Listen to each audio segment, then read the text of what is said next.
Welcome to The Ride, Life, Work, and Wealth podcast with your host, Kris Dureau. Kris, many years ago, was both a firefighter and a paramedic and witnessed many people not getting another tomorrow, and it shaped who he is now as a financial strategist. Kris doesn't just help people plan for a secure tomorrow, he helps them plan for a better today. Kris lives in Burlington, Ontario, and is an investment advisor at Green Private Wealth, a trade name of Harborfront Wealth Management, an IROC dealer. Let's get to it. Estate planning is not just for the humans in your life. Kris Dureau explains you should also consider setting up a future of care for your best friends, your pets. I'm Patrice Sikora. Now, Kris, I've had pets most of my life. What could I and other pet parents do to make sure they are taken care of if we're no longer around? Very good question. And I'm going to address that for sure, because this has actually been a topic I've been thinking about doing for a while.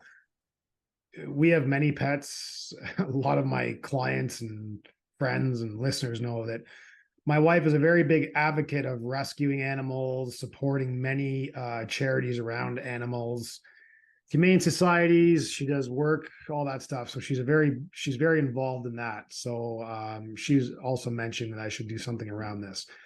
So I'm excited to do this one today and just go through a few tips in regards to that. And basically, the Canadian Vet Medical Association says that over 35% of the Canadian households have a dog and about 35% have a cat.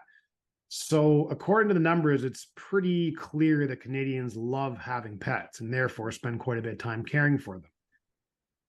Pet care is not always the first thing that comes to mind when preparing a will or other estate planning documents, but there are numerous ways to express wishes regarding your pet's care in your will. And today I want to talk about estate planning in regards to your pet. And I've done many episodes on estate planning when it comes to physical assets, probate, taxes, all that stuff, but never about what people should be doing with their furry companion. And for some of our retirees, the pet is, it's a big part of their life. That's their number one companion, since they're widowed, divorced, or say their adult children live in other cities or countries. And that's their main companion. Therefore, if their pet is a significant part of their life, it's pretty important to plan around that. And many people just assume, I've asked this question to some of our more elder clients, and they just kind of assume someone in their family is going to take care of their pet if they die unexpectedly. But what I asked them is, have you ever had a deep conversation about this and worked out the details and discussed planning around this? And I would say, I think I've only had one that has actually said yes to that.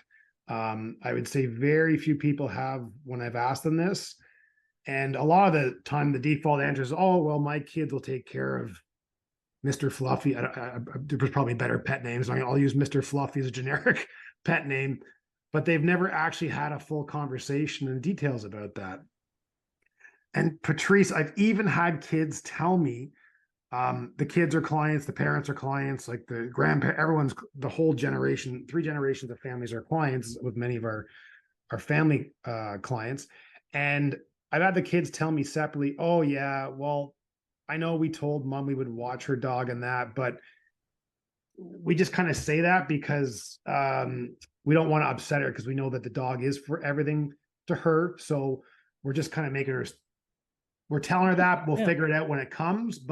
And I'm like, that's not good. That's not good for Mr. Fluffy at all. No, but they don't want to get the mom upset. They just kind of like, we'll figure it out. Like, it's just kind of gets put on the back burner, and you're like, that Mr. Fluffy is very, very important to your mom. So it's something that should be definitely discussed. And it's not that they're bad. It's just they're not bad people. It's just some people are simply not pet people. But that's why it's so important to have these conversations.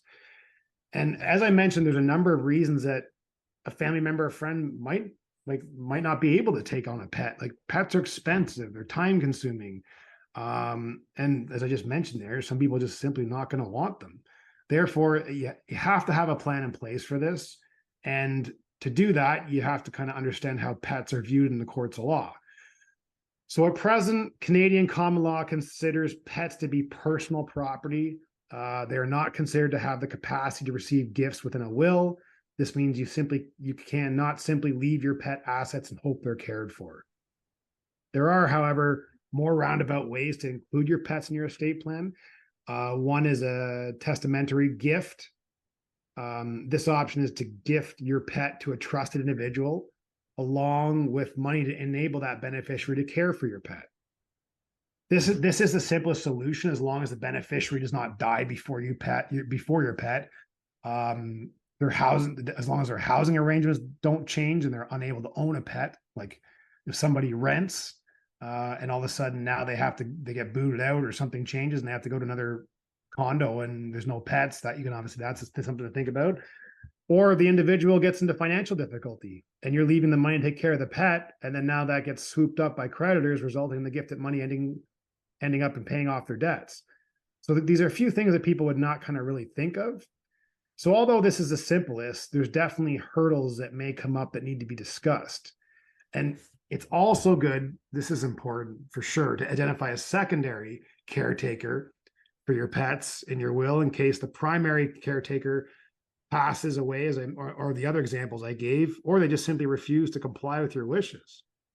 So it's good to have a backup and discuss with both individuals. Another thing here to add is it's important to ask the individuals you have selected to let you know if their situation ever changes and they no longer feel or want to take the pet in. They need to let you know so you can make alternative arrangements. This isn't just something that, okay, well, I talked to my very close friend, Sue, and she's going to take Mr. Fluffy and just forget about it and assume it's locked in. What if the plan is for Sue, and all of a sudden she meets someone that's allergic to pets? Like, there's just a lot of factors here that can change. And so that's why it's just important to make sure that the arrangements still work, and that you also put it on the individual that they update you if for some reason something ever changes and they don't want to take Mr. Fluffy. As I keep saying Mr. Fluffy, I think I should have came up with a better generic pet No, name. I like Mr. Fluffy. I like Mr. Fluffy. We're halfway in, so I'm sticking to it. Number 2 is a pet trust. So as pets are considered personal property in Canada, they can be gifted through a will. Both pet and the funds required to look after the pet can be gifted to a trusted individual through a trust. As long as you have the agreement of the individual you're leaving the pet to, this would be another way to ensure that the pet is well cared for. So that's yet another option. 3 is arranging with a humane society. So I would think for most people, this is the least favorite option because you're not really picking who it's going to. Of course, if anyone's adopted a pet recently, it's over the years, they go through a lot more versus before you just paid the fee and took the dog or the cat. It's pretty good to see. They go through quite the screening process to try and make sure they're finding very good homes for these pets. But yeah, a lot of people are not going to prefer this, but the unfortunate reality is for some people, they may not have anyone willing or able to take care for the pet once they die. So in this case, it can be a good idea to make these alternative arrangements. One option is to arrange with the Humane Society of your choosing that upon your death, they will take the animal and find it a good home that it will provide they'll find someone that can provide the care that you would expect for your pet. Some humane societies have adoption programs for this, and it's good to call the local one in your area to find out how the program works and the options, and just go through that to just have that backup of worst case scenario. This way you'll have peace of mind that your pet won't be left homeless basically after your death. Another consideration for your pet is what will happen to it if you're still alive but unable to care for it, since obviously accidents happen. In this situation, like your will doesn't apply. If you're in the hospital or if you were in a coma or something like that, it may be a good idea to include your instructions for your pet in your enduring power of attorney for property. This will allow the person you've appointed to deal with your property and assets, to also be able to fund the care of your pet. And make sure that way, no matter what happens to you, someone can get to your pets quickly is something to bring up as well too. So ensure that a family member or close friend has information regarding your pet's care, such as simple things like feeding schedules, medication, location, other important information, and they can get to it if an emergency strikes. Additionally, this is just something separate, but additionally, carry an emergency pet card, especially if you're the only individual of the household, you and the pet, and you don't have family members that are aware that you have a pet, or don't have many family members or ones around you. It's a good idea to carry that. And you can create a pet card in your wallet yourself, or you can even buy ones online that attach to your keychain. So one website, if someone's interested in that I know is called the petcarecard.com, is just one example of that. And like what it is it's giving information of your pet on your keychain or in your wallet, so they know that if they found you and you couldn't talk, or in a car accident and unresponsive, that okay, well, that has to be dealt with. And many people have seen the signs on doors or windows of houses letting emergency workers know there's a pet inside so they can act accordingly. Well, basically, you can also have this on your keychain. That's a great idea. That's a great idea, Kris. Yeah, it's just a lot of people there is a lot of people that they are on their own and just have I've got a couple neighbors like that, right? We know, so they're fine, but there's going to be other people out there where the neighbors don't really know. But anyways, yeah. In other podcasts too, I've mentioned what we do is we give our clients it's a binder called a wealth organizer, and it has everything to do with their finances, wishes, estate plan, and all that stuff. And it's good in that I mentioned to put pet instructions on that. So if you have a binder or something with all your stuff stored, which you always should for sure, and more importantly, make sure somebody else knows about where that is besides you, but you can also put your pet instructions and things like that in there as well. Yeah, bottom line is we love our pets, so it only seems right that we ensure that they're taken care of if we're unable to do so. Don't assume your pet will be taken in by someone in the event of your death is kind of the message I'm getting here, especially if you haven't had a full conversation about this. So take a time now to plan for this, to make sure that Mr. Fluffy's going somewhere good and that you can feel that that's taken care of if it ever happens. I think that's a fantastic idea. And just a little personal note here. I do have a cat who I adopted after her pet mom died, and her pet dad had to move into a nursing home, and they would not take animals. So actually her name is Lindy Furball, kind of like Mr. Fluffy. And she will spend the rest of her days here with us. Oh, that's great. Well, I'm glad too that I'm glad that Tina's not in the room with me, because she'd be yelling across the room into the mic that, well, I can take them all. If anyone's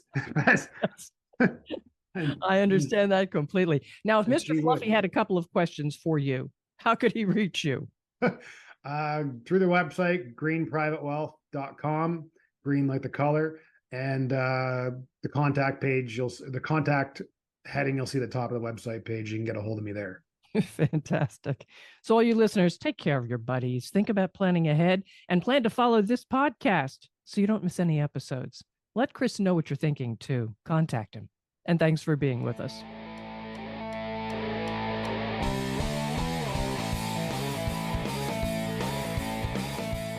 Thank you for listening to The Ride, Life, Work, and Wealth podcast.